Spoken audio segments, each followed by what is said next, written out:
வணக்கம் மக்களே, இந்த வீடியோவில் என்ன பார்க்க போகிறோன்னா, ரேஷன் கார்டுக்கான பொதுமக்களுக்கு காத்திருக்கும் ஒரு சர்ப்ரைஸ். பொங்கல் பண்டிகை களைகட்ட போகுது.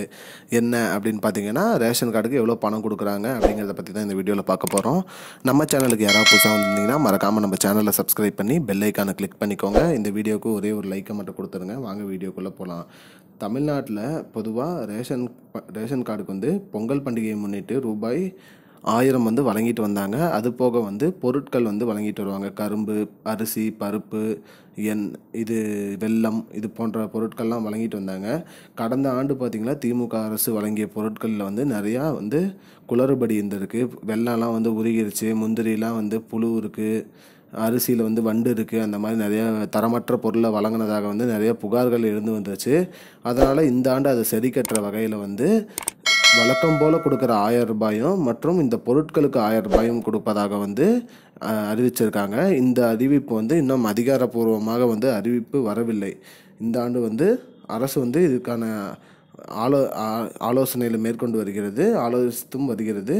இன்னும் அரசு தரப்பில் அதிகாரப்பூர்வ அறிவிப்பு வராததுனால இந்த பொங்கல் பண்டிகைக்கு 1000 ரூபாய் பணம் மட்டும் கொடுக்குறாங்களா, இல்லை பொருட்கள் கடந்த ஆண்டு கொடுத்ததை விட கொஞ்சம் நல்ல பொருட்களாக கொடுக்குறாங்களா அப்படிங்கிறத பார்க்கணும்.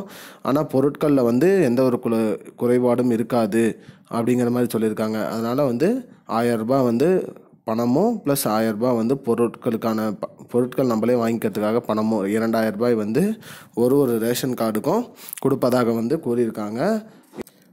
மக்கள் இந்த ஆண்டும் பணம் கொடுப்பார்களா என எதிர்பார்த்து வருகிறார்கள். பொறுத்திருந்து தான் பார்க்கணும், பணம் வருமா வராதா அப்படிங்கிறத பற்றி. இன்னும் அதிகாரப்பூர்வ அறிவிப்பு வரல. அதை பார்க்குறதுக்கு, அதிகாரப்பூர்வ அறிவிப்பு வருதா இல்லையான்னு தெரிஞ்சுக்கிறதுக்கு நம்மளுடைய சேனலை மறக்காமல் சப்ஸ்கிரைப் பண்ணிக்கோங்க. நன்றி மக்களே, இன்னொரு வீடியோவில் சந்திப்போம். I don't understand your jokes, man. Because it's not a joke.